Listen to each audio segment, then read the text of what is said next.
अब इस असेसमेंट में भी नंबर 1 आता है Gu you Fang Yuan. Welcome to Reverend Insanity part 3 और स्टार्ट करते हैं रिकैप के साथ। तो लास्ट वीडियो में हमें फ्लावर वाइन मंक और क्लान लीडर की फाइट का रियल सच पता लगा था और एंड में फैंग युआन मंक की लेगेसी को क्लेम करता है। स्टोरी में हम आगे देखेंगे कि कैसे फैंग युआन सबको सरपास करता है और इसी वीडियो के एंड आते आते उसका वुलन आर्क भी स्टार्ट हो जाएगा। बट पहले शुरू से शुरू करते हैं। तो आगे हम देखते हैं कि मंक की लेगेसी उसके लिए लेट डाउन ही होती है बिकॉज उसे बस 15 स्पिरिचुअल स्टोन्स मिलती है। उसके ऊपर से प्राइमेवल एसेंस ना मिलने की वजह से मंक का सारा गू खत्म हो गया है। फैंग युआन को बस एक पावरफुल चीज मिलती है, लिकर वर्म गू। वो अपने क्लान को इसके बारे में बताने का सोचता है बट ही क्विकली रियलाइजेस उसे ज्यादा फायदा नेबरिंग विलेजेस को इंफॉर्मेशन देने से होगा। वो इस चीज को फिलहाल के लिए एक ऑप्शन रखता है because clan and things like that doesn't matter to him. वो उसके इमॉर्टल बनने के लिए बस एक स्टेपिंग स्टोन है। वो कहता है क्या ही फर्क पड़ता है अगर मुझे इस पूरे क्लान को ही एंड करना पड़े। फैंग युआन इनमें पहुंचता है, वहां हेल्प पर उसे कुछ चीजें ऑफर करता है बट वो उसे जल्द ही रूम से बाहर निकाल देता है। रूम से बाहर निकलकर हेल्पर विश करता है कि काश वो भी एक गो मास्टर होता। फैंग युआन को एकेडमी डॉर्मेट्री में मूव करने के लिए लिकर वर्म गू को अपना वाइटल बू बनाना पड़ेगा, जिसके बाद वो क्लान के रिसोर्सेज को भी कल्टीवेशन के लिए यूज कर सकता है। फैंग युआन के पास अभी 17 प्राइमेवल स्टोन्स हैं। उसे 5 से 8 मूनलाइट गू को और 11 से 17 लिकर वर्म गू को रिफाइन करने के लिए लगेंगे। इवन दो वो दोनों ही रैंक 1 गू हैं, लेकिन लिकर वर्म गू बहुत रेयर है, सो उसे रिफाइन करना हार्ड तो है बट वो आगे जाकर यूजर का टैलेंट इंप्रूव कर सकती है। इसी के साथ Fang Yuan liquor worm Gu को रिफाइन करना स्टार्ट कर देता है। लिकर वर्म गू उसकी प्राइमेवल एसेंस को एनहांस करके इनिशियल से मिडिल तक ले जा सकती है, जिससे ना सिर्फ उसका प्राइमेवल एसेंस लेवल बाकियों से ज्यादा होगी बट उसके साथ ही उसकी प्रोग्रेशन स्पीड भी तेज होगी। Liquor worm Gu is asleep, so कम रेजिस्टेंस के टाइम पे ही फैंग युआन उसे रिफाइन करना चाहता है बट इसी के साथ वो गू जाग जाता है। मास्टर का गू की विल को सप्रेस करना ही एक्चुअली उसे रिफाइन करना होता है। अब सिंस ये फ्लावर वाइन मंक का वाइटल गू था तो इसकी विल बहुत स्ट्रांग है। ये ओरिजिनली एक रैंक 5 गू था बट सालों की स्टारवेशन के बाद ये रैंक 1 बन गया है। But still flower wine monk की विल अभी भी इसमें एग्जिस्ट करती है। Now Fang Yuan realises liquor worm Gu को रिफाइन करने के लिए 17 क्या 30 प्राइमेवल स्टोन्स भी बहुत कम है। एक महीने में इसे रिफाइन करना काफी मुश्किल होगा। द वर्स्ट पार्ट इज ना उसके पास कोई फैमिली है और ना ही अक्वेंटेंस जो उसकी हेल्प करेगी। फैंग युआन रात भर बैठता है बट वो सिर्फ 1% ही लिकर वर्म गू का रिफाइन कर पाता है और अब वो ब्रेकफास्ट कर रहा है। इसी के साथ फैंग जिंग वहां पे आता है एंड ही सेज तुम कल घर क्यों नहीं आए थे और तुमने शिन क्वाय के साथ क्या किया है। जब से वो तुम्हारे रूम से बाहर आई है वो बस रोई जा रही है। वो टेबल को हिट करता है एंड ही कंटिन्यूज, मैं जानता हूँ कि तुम सीक्रेट टैलेंट होने की वजह से डिसअपॉइंटेड हो बट तुम वो गुस्सा शिन क्वायर पे नहीं निकाल सकते। फैंग युआन लूजेस इट और वो इस बिच बेबी को एक थप्पड़ मार देता है। He says, एक सर्वेंट के लिए तुम अपने बड़े भाई के साथ ऐसे बात कर रहे हो। फैंग जिंग को बहुत बुरा लगता है कि उसे अपने बड़े भाई ने मारा एंड ही सेज अगर तुम सीक्रेट टैलेंट हो तो तुम उसके लिए मुझे ब्लेम नहीं कर सकते। Fang Yuan is like this bitch और वो उसे और एक थप्पड़ मार देता है। वो उसे कहता है कि तुम एक सर्वेंट के लिए भूल गए कि मैंने बचपन से तुम्हें कैसे ट्रीट किया है। And suddenly Fang Jing remembers कैसे फैंग युआन उसे खुद के कपड़े और खाना देता था। नॉट ओनली दैट बट वो उसे हमेशा प्रोटेक्ट करता था। फैंग युआन उससे कहता है मैं भी पागल ही हूँ, तुमने तो अपने पेरेंट्स को अबैंडन किया, मैं तुमसे क्या ही एक्सपेक्ट कर रहा था। आज से तुम मेरे छोटे भाई नहीं हो और ना ही मैं तुम्हारा बड़ा भाई। मैंने शिन क्वायर के साथ कुछ भी नहीं किया। She is still pure. मुझे 6 प्राइमेवल स्टोन्स दो and she is yours. Fang Zheng कुछ बोलने लगता है कि तुम ऐसा कैसे बोल सकते हो and all that shit but Fang Yuan is like तुम्हें वो चाहिए कि नहीं। उसके पास 5.5 स्टोन्स होती हैं, बट फैंग युआन एक्सेप्ट कर लेता है।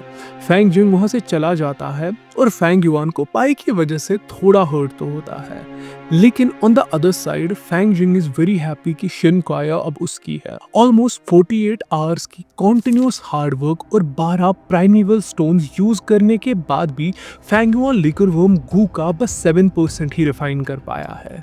स्टिल वो इतनी आसानी से गिव अप नहीं करने वाला। बट तभी लिकरवर्म गू काउंटर अटैक करने लगती है। वो फैंग युआन के स्पेस अपर्चर को अटैक करता है एंड अब अगर फैंग युआन ने जरा सा भी फोकस लूज किया, इट्स ओवर। बट अगर वो इस अग्रेसिव वेव को सर्वाइव कर लेता है तो उसके बाद लिकरवर्म गू की विल वीक हो जाएगी। He says, flower wine monk, तुम्हारी रैंक 5 होने के बाद भी तुम मेरे लिए बस एक इंसेक्ट हो। बट वेट, इसी के साथ फैंग युआन एक फेमिलियर ऑरा नोटिस करता है। नो वे, क्या ये स्प्रिंग ऑटम सिकेडा है? यहाँ से अंकल फैंग जिन पे गुस्सा है कि उसने शिनक्वायर के एक्सचेंज के लिए 6 स्टोन्स क्यों दी।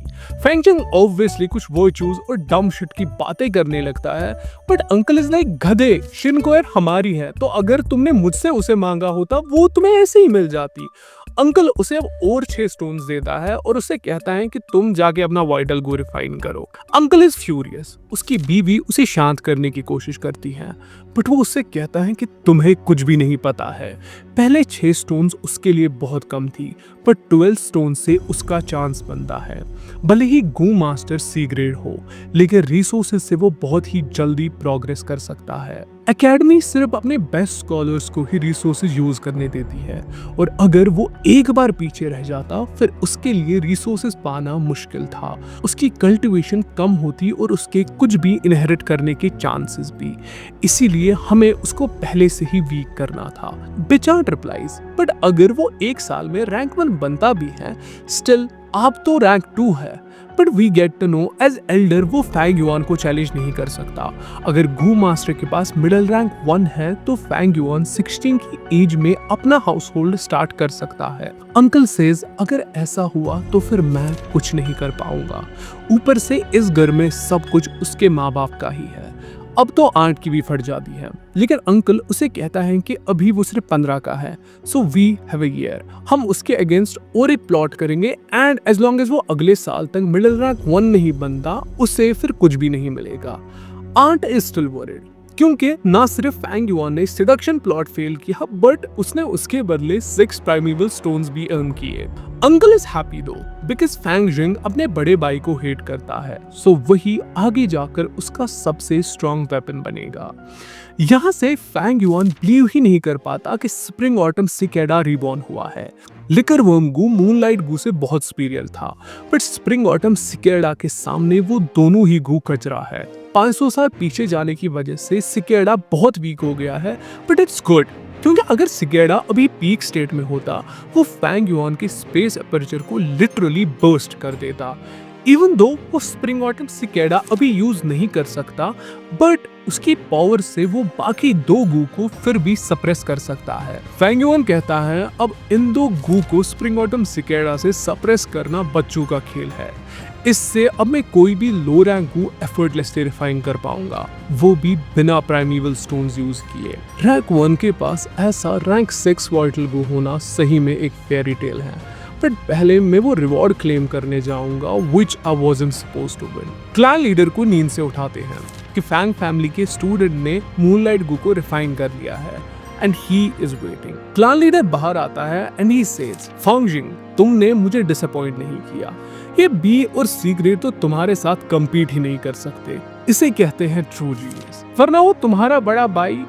फैंग युआन रिप्लाइज, आपने मुझे शायद ठीक से पहचाना नहीं, फैंग जिंग मेरा छोटा भाई है। Scholar Gu you Fang Yuan greets the clan elder. भाई क्लैन लीडर तो पूरा डिसबिलीफ में चला जाता है। सुबह हम फैंग जिंग को देखते हैं जो खुश है कि उसने सबसे पहले अपना गू रिफाइन कर लिया है। वो फिर से कहता है बिग ब्रदर और बाकी सब भी जो मेरी रिस्पेक्ट नहीं करते थे, अब मैं उन्हें दिखाऊंगा। वहां पहुंच के उसे हेल्पर्स कहते हैं, ओ तुम्हारी शक्ल तो सही में अपने भाई से मिलती है। वैसे वो रिवॉर्ड उसने ऑलरेडी ले लिया है। फैंग जिंग भी अब डिसबिलीफ में है। रैंक सी होने के बाद भी कैसे उसका भाई असेसमेंट में नंबर 1 आया है।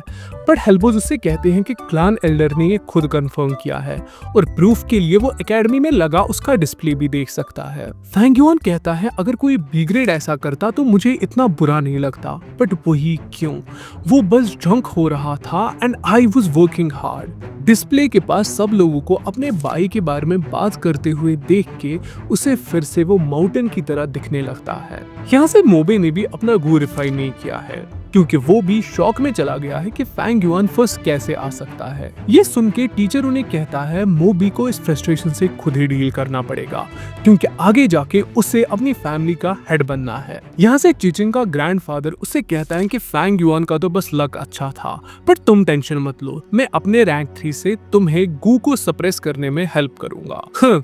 ग्रेड 8 टैलेंट होने के बाद भी वो फैंग जिंग हार गया। I guess Fang Jing is still Fang Jing. But अब फैंग जिंग डिटर्मिन्ड है कि वो आगे अपने भाई से नहीं हारेगा। इसके बाद टीचर उन्हें मूनलाइट गू के साथ अटैक करना सिखाता है, सिंस उनमें से बहुत सारे स्टूडेंट्स ने उसी को अपना वाइटल गू चूज किया है। पहले मूनलाइट गू को माइंड में सॉर्ट करना है, उसके बाद तुम इसे बॉडी के किसी भी पार्ट में ले जा सकते हो, but palm is more suited for control. उसके बाद प्राइमेवल एसेंस को वहां पे कलेक्ट करके उसे फायर करना है। टीचर का अटैक देख के स्टूडेंट्स फैसिनेट होते हैं एंड टीचर उन्हें कहता है कि बहुत सारी प्रैक्टिस के बाद तुम भी ऐसा कर सकते हो। स्टूडेंट्स अब ट्राई करने लगते हैं, but obviously it isn't that easy. Fang Zheng कहता है पिछली बार तो इससे लक ने साथ दिया था, बट यहाँ वैसा कुछ भी नहीं चलेगा, सो इस बार मैं इसे हराऊंगा। इसी के साथ कोई स्टूडेंट एक परफेक्ट मून ब्लेड स्ट्राइक करता है और फैंग जिंग पैनिक करता है कि क्या ये उसी का भाई है, लेकिन टीचर एक दूसरे स्टूडेंट से पूछता है and bro doesn't even know कि उसने अटैक किया कि नहीं। पर फैंग जिंग के लिए इतना काफी है कि ये उसका भाई नहीं था, but little does he know कि it was Fang Yuan. It just कि वो अभी सबको अपना फुल पोटेंशियल नहीं दिखाना चाहता। ट्रेनिंग के बाद वहाँ पे वो बार वाला गू मास्टर ग्रास पपेट सेल करने आता है, बट स्टूडेंट्स को वो 3 स्टोन्स के लिए बहुत एक्सपेंसिव लगता है। तभी फैंग युआन उसके पास 10 मून ऑर्चर्ड पेटल्स लेने आता है। Fang Yuan thinks to himself, अभी के लिए गू को फीड करना ही मेरे लिए सबसे बड़ा इशू है। मूनलाइट को मून ऑर्चर्ड्स खाता है और लिकर वो गू के लिए बैम्बू वाइन बेस्ट है। हर दिन एक प्राइमेवल स्टोन इन्हें फीड करने में चली जाती है। मुझे रिसेंटली बहुत सारी स्टोन्स मिली, बट इन्हें फीड और रिफाइन करने में बहुत सारा खर्चा जा रहा है। फिर भी आई एम लकी कि spring autumn cicada directly time river से एनर्जी एब्जॉर्ब करता है, अदरवाइज मैं उसे कभी अफोर्ड ही नहीं कर पाता। उसे इनोनर कहता है कि कुछ दिन में ग्रुप ऑफ मर्चेंट्स वहां रुकने वाला है, सो बैम्बू वाइन की शॉर्टेज होगी। मुझे पता है कि आपको बैम्बू वाइन कितनी पसंद है, इसीलिए मैं आपको पहले ही बोल रहा हूँ। For multiple valid reasons Fang Yuan green bamboo wine के 5 जार्स ले लेता है। अगले दिन उनकी कॉम्बैट ट्रेनिंग स्टार्ट होती है। सिंस वो अभी बिगिनर्स हैं तो मून ब्लेड उनके लिए एक लास्ट रिजॉर्ट होना चाहिए। अब स्टूडेंट्स आपस में बात करते हैं। इसके बाद वाली क्लास में मून ब्लेड यूज करने का टेस्ट होने वाला है। नेक्स्ट क्लास में टीचर स्टूडेंट्स की 5 ग्रुप्स बनाता है। हर स्टूडेंट 3 मून ब्लेड्स फायर करेगा। लिम्स हिट किए तो 1 पॉइंट, स्टमक या चेस्ट तो 2, नेक 3 एंड हेड कट ऑफ किया तो 4। मैक्सिमम मार्क इज 12 एंड जिसके सबसे ज्यादा मार्क्स होंगे वही नंबर 1 होगा। पहले कुछ स्टूडेंट्स हॉरिबल परफॉर्म करते हैं, इवन टीचर भी उन्हें कहता है कि तुम यहाँ करने क्या आए हो। इसके बाद चीचिंग और मोबे आते हैं and it's sort of a duel between them. Mo Bei को 5 पॉइंट्स मिलते हैं और चीचिंग को 6, सो चीचिंग विंस। चीचिंग कहती है असली थ्रेट फैंग जिंग तो अभी बाकी है। इसके बाद टर्न आती है फैंग जिंग की and he is up against Fang Yuan, but this time Fang Jing is sure कि वो अपने भाई को हरा के रहेगा and Fang Yuan as always just gives him a cold look. Fang Jing moon blade fire करता है एंड ही मिसेस, बट सब लोग शॉक होते हैं। Why? Because coincidentally वो नेक को हिट करता है, लेकिन टीचर जानता है कि it was just a fluke क्योंकि उसका एम खराब था। फैंग जिंग बस किस्मत के भरोसे चलता है, लेकिन तब भी उसे 7 मार्क्स मिलते हैं, which is best for now। बाकी स्टूडेंट्स भी उससे काफी इम्प्रेस होते हैं कि एक बिगिनर के लिए ये कोई छोटी बात नहीं है।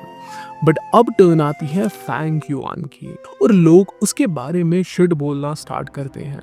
फैंग युआन के मून ब्लेड फायर करते ही टीचर और फैंग जिंग दोनों रेस्टलेस हो जाते हैं। क्या लास्ट टाइम वो इसका लक था और ही इज एक्चुअली वर्दी? बट वो कंप्लीटली एम मिस कर देता है एंड स्टूडेंट्स उसे मॉक करने लगते हैं।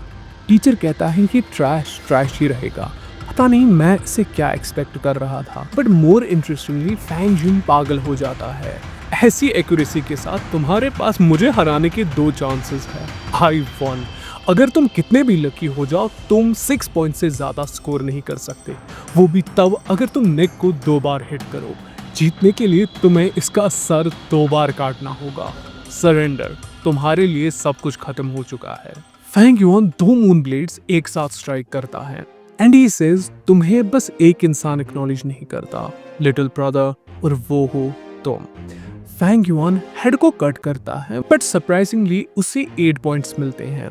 फैंग जिंग पहले तो डिसबिलीव में जाता है and then he loses it. मैं ग्रेड ए हूँ और मैं हमेशा ट्रेन करता हूँ, ये तो बस सी ग्रेड है, ऐसे अटैक को मास्टर करना इसके लिए पॉसिबल ही नहीं है। वो टीचर से कहता है कि इसने जरूर चीट किया है और इसको नेक काटने पे तुमने 8 पॉइंट्स कैसे दिए, at max it should be 7। Teacher thinks ये आगे जाकर हमारे क्लान का हेड बनने वाला है, इसे ऐसे ओवर रिएक्ट नहीं करना चाहिए। वो फैंग जिंग को दिखाता है कि दोनों मून ब्लेड्स ने प्रिसाइजली हेड को कट किया है, व्हिच मींस कि head has been cut 2 times, so उससे इसीलिए 8 पॉइंट्स मिले थे। अब इस असेसमेंट में भी नंबर 1 आता है Gu you Fang Yuan. Fang Zheng goes crazy, तुम हमेशा मेरे आगे क्यों हो? But Fang Yuan just looks down at him. ईर्ष्या और नफरत की वजह से तुमने अपनी पिछली लाइफ में भी मुझे बहुत दर्द पहुंचाया था।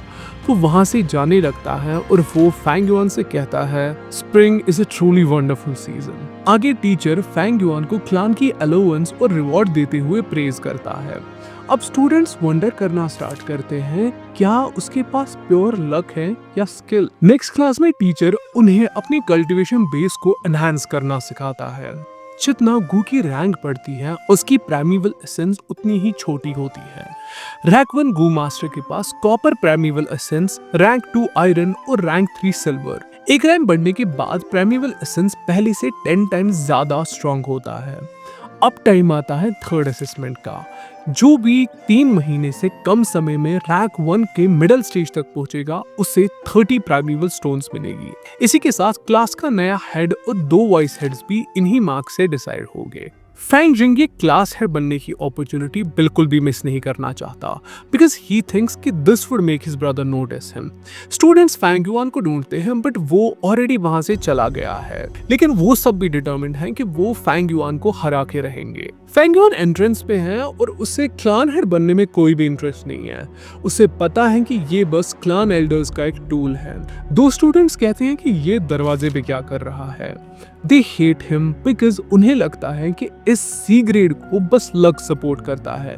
वो उसके ऑर्फन होने और बाकी चीजों पे मजाक करने लगते हैं and Fang Yuan punch the shit out of them. वो उनसे कहता है सबको जाने से पहले मुझे एक प्राइमेवल स्टोन देनी पड़ेगी and I am robbing you. Fang Yuan के चोर बनने के साथ ही आज का एपिसोड यही पे एंड हो जाता है।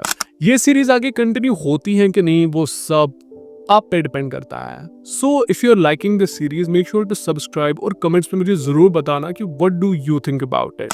And well that's it for today guys, I will see you in the next one. Till then stay culture, bye bye, sayonara.